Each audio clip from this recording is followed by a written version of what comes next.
Irmãos, eu agradeço a Deus por essa oportunidade e creio que Deus quer falar comigo e com você. Eu peço aos irmãos que abram suas Bíblias aí no Salmos 42, do versículo 1 até o versículo 5.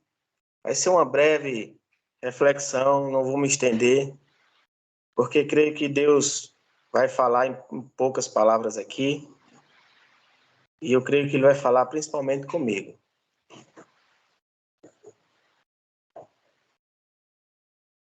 Todos encontraram aí?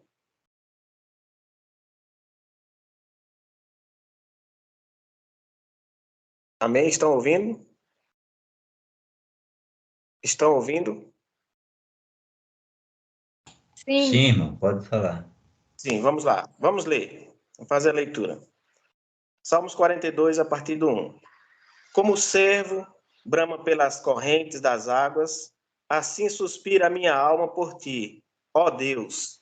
A minha alma tem sede de Deus, do Deus vivo. Quando entrarei e me apresentarei ante a face de Deus.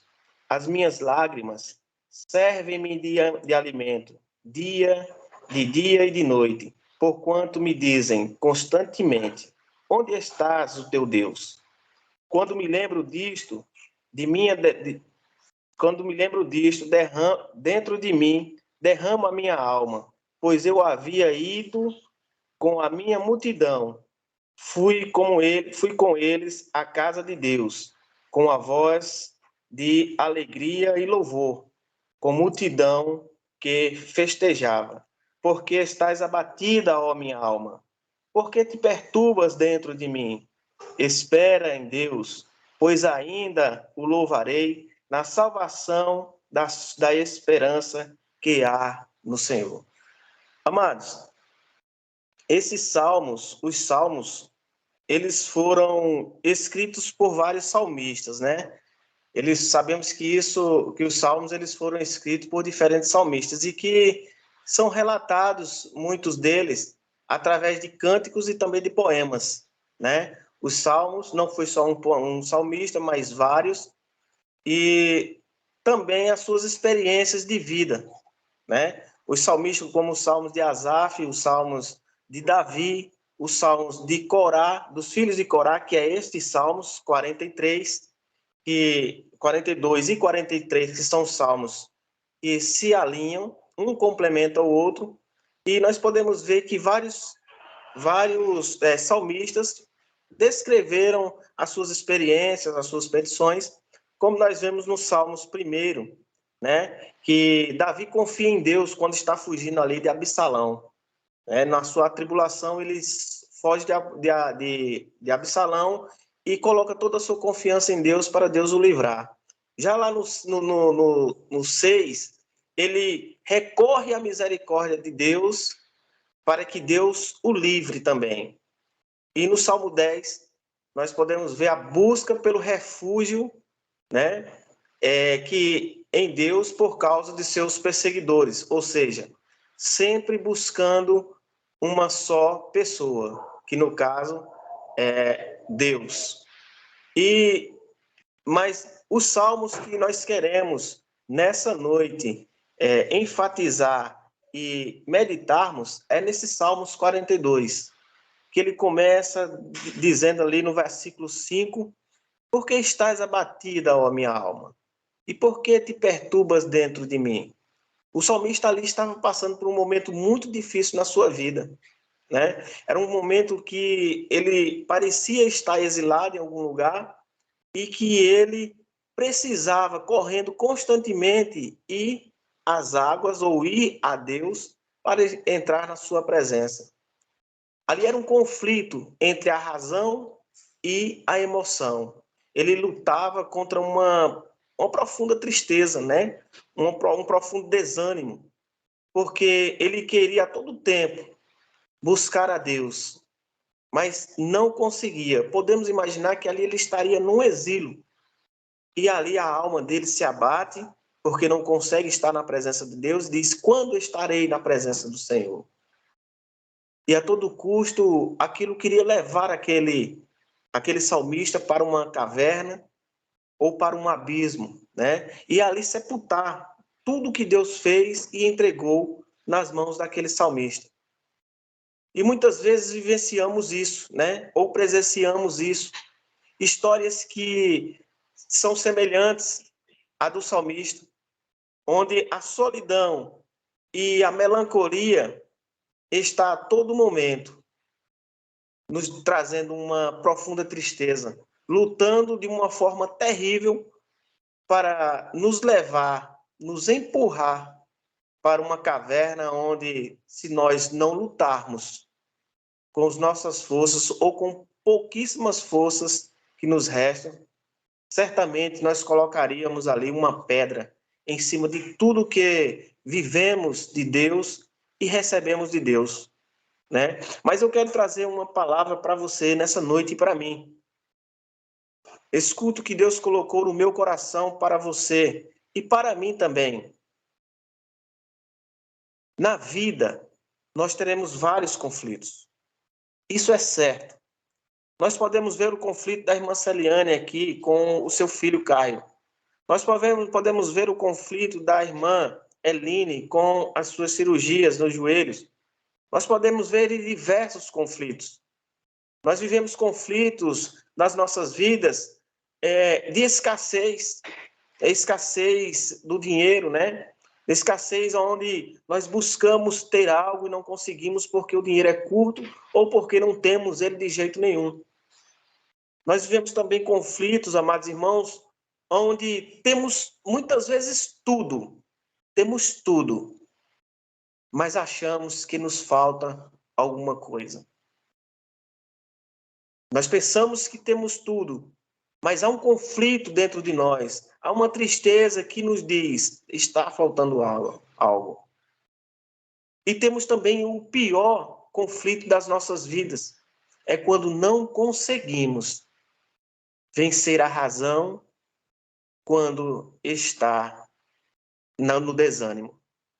Encontrar razão para voltarmos na presença de Deus e continuarmos vivendo quando nos falta a alegria, quando nos falta a esperança.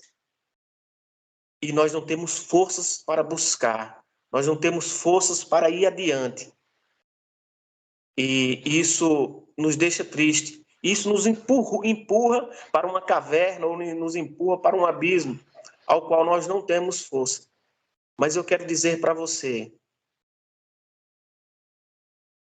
contudo, com todas as dificuldades, com todos os conflitos da nossa vida, nós temos que ter uma coisa: esperança. A esperança no Senhor, porque é da esperança que começa a nascer um novo amanhã. É na esperança ao qual nós buscamos em Deus, quando não podemos achar em ninguém, que nós vemos um novo amanhã. Nós vemos um novo raiar de sol. E a tristeza, ela não pode estar consumindo o nosso interior. Nós temos que buscar o refúgio no Senhor. Nós temos que clamar com toda a nossa força e alegria para que Ele nos ouça e para que Ele nos responda.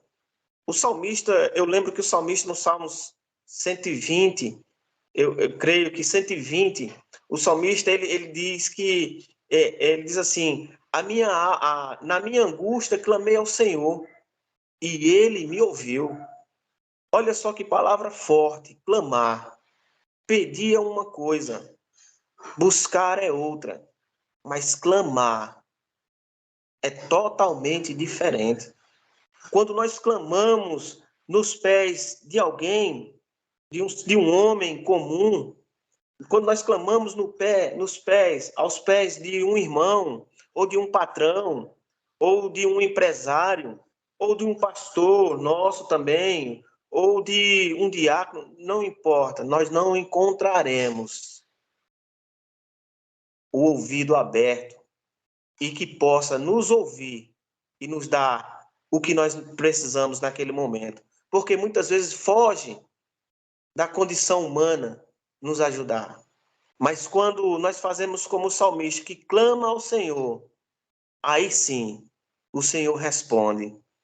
Porque se tem uma coisa, amados irmãos, que Deus não se controla, é quando vê um coração quebrantado, é quando vê um clamor totalmente entregue na sua presença. Deus não resiste.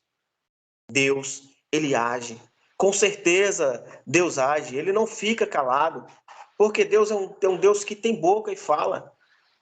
Todas as vezes que nós clamamos, nós o buscamos de todo o nosso coração, ele se inclina. Se inclinar é uma coisa maravilhosa. É dizer assim, olha, eu estou te ouvindo. Pode falar que eu estou te ouvindo. Eu não estou com os meus ouvidos desatentos. Clame, se derrame, fale comigo, porque eu quero te ouvir. Nós não podemos fazer, é como Elias não, o profeta, deixa eu me lembrar aqui o profeta, irmãos, o profeta Eliseu, verdade, Elias.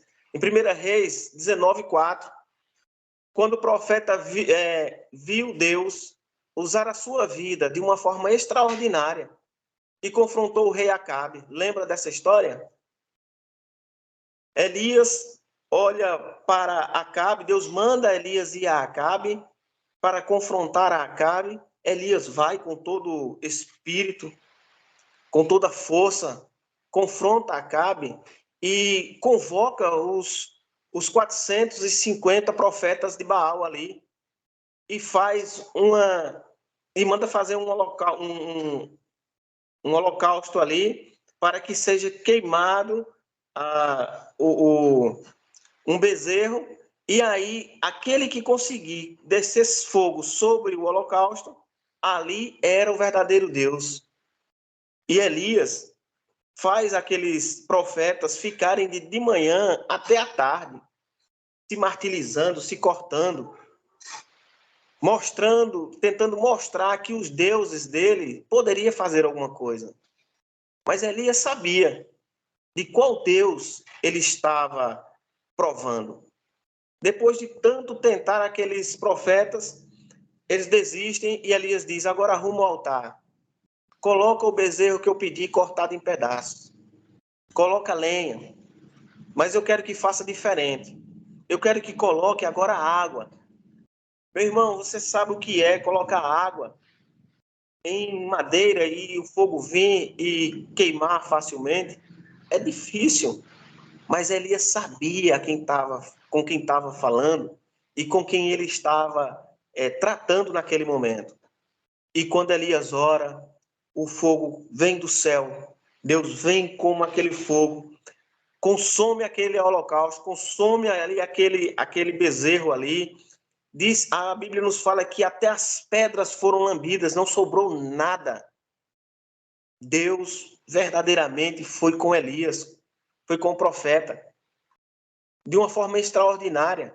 Acabou com os profetas de Baal, mas depois Elias foi confrontado por Jezabel, uma mulher terrível. Uma mulher terrível. Eu tenho um amigo que disse que Jezabel era o cão dentro do Satanás. Eu digo, meu irmão, então essa mulher é terrível mesmo, viu? Mas ele foi ameaçado por ela. Um homem que viu Deus fazer coisas extraordinárias através da vida dele, agora está confrontado por uma mulher, ameaçado de morte. E ele entra em um estado de melancolia. Ele agora ali se entristece ao ponto de pedir até a morte.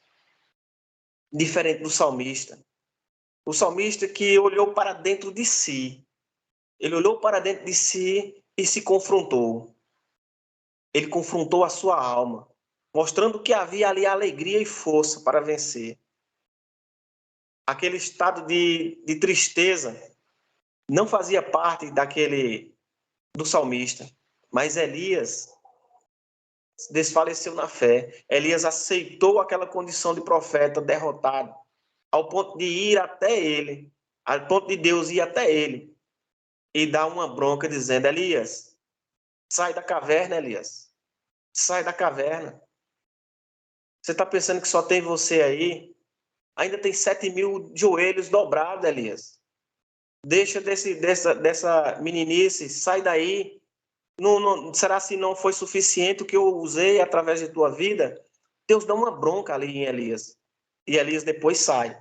O salmista foi diferente. O salmista confrontou aquela melancolia, aquela dor, aquela falta de coragem de buscar a Deus, mas ele olha para dentro de si e diz: por que está batida, ó minha alma? Por que se perturbas dentro de mim? Espera em Deus, porque ainda eu louvarei, nós louvaremos. Agora eu tenho uma pergunta para mim e para você nessa noite, meu amado irmão.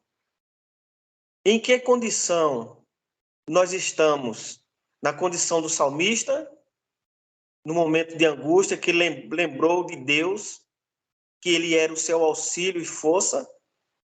Ou estamos na condição de Elias? Na primeira dificuldade, nós entrarmos numa caverna, baixarmos nossas cabeças e nos sentir derrotados, nos sentir desanimados, desfalecidos, sem força até de buscar ao Senhor. Levante sua cabeça, meu amado irmão. Essa tristeza ela não pode perdurar por muito tempo, não, porque dentro de você há o Espírito Santo de Deus. Levante sua cabeça. Você não foi escolhido para viver nesse estado de melancolia, não. Eu não fui escolhido para isso. Nós não fomos escolhidos para isso. Você, homem de Deus e mulher de Deus, nós não fomos escolhidos para viver em derrota, não. Nós fomos escolhidos para viver com vitória, para viver com alegria. Mesmo com as nossas almas abatidas dentro de nós, nós temos que dizer que o sol vai nascer, o dia vai raiar, a esperança vai chegar. Nós não podemos deixar que a melancolia e a tristeza olhe para dentro de nós e diga assim: olha, acabou, enterre-se. Não vai valer de nada o que Deus fez sobre a sua vida. A tristeza ela não pode, e a melancolia ela não pode ditar o que tem que ser dentro de nós. A nossa alma, ela não pode ditar o que o nosso espírito nos diz que tem que fazer, buscar ao Senhor. Porque quem nos convence da vitória é o Espírito Santo. Como a palavra do Senhor nos diz que ele é quem nos convence do pecado, da justiça e do juízo, mas é Deus que nos convence também da vitória. É o Espírito Santo que nos convence de várias vitórias. Tem vitória para você, acredite. O sol vai raiar, o dia vai chegar, a noite vai passar, a alegria já chegou. Não se sinta derrotado, não se sinta desanimado. A vitória e a alegria, elas têm que estar dentro de nós. Ela tem que estar dentro de você. Preste atenção numa coisa. Nos momentos difíceis, lembre-se que ninguém pode impedir o agir de Deus na sua vida. Ninguém pode impedir o agir de Deus na minha vida. O agir de Deus pertence a Ele.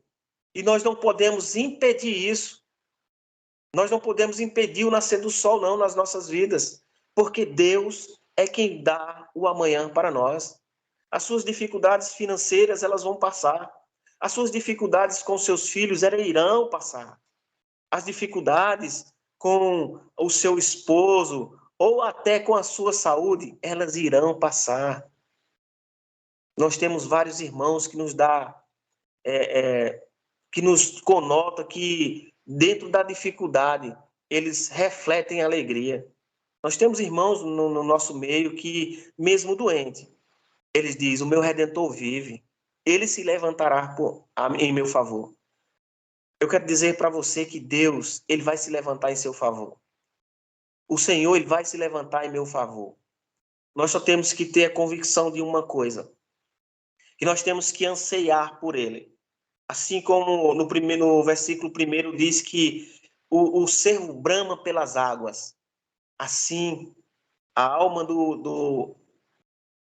a alma do salmista anseiava por Deus. Isso é que tem que acontecer nas nossas vidas. As nossas almas têm que anseiar por Deus. Nem que as nossas lágrimas, como diz no versículo 5, que a nossa alma, no versículo 4, que nós estamos abatidos, e as lágrimas, ela é como alimento.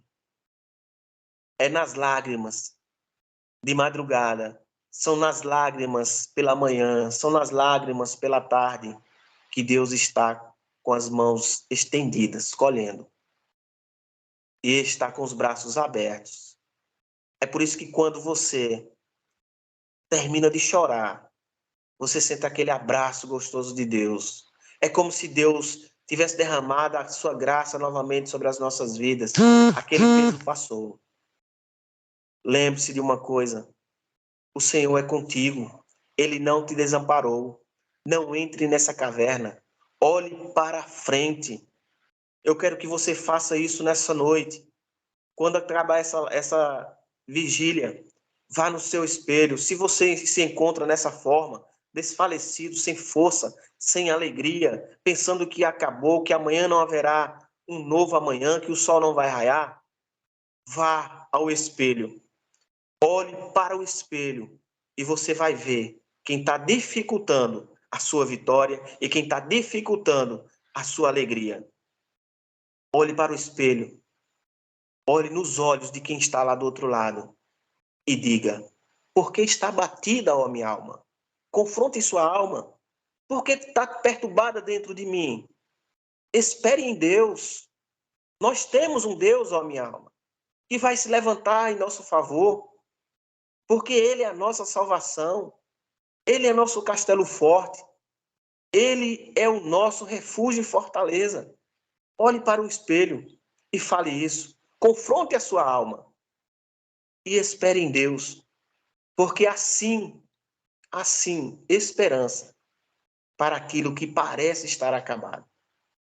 O salmista, ele diz que as lágrimas dele é como alimento.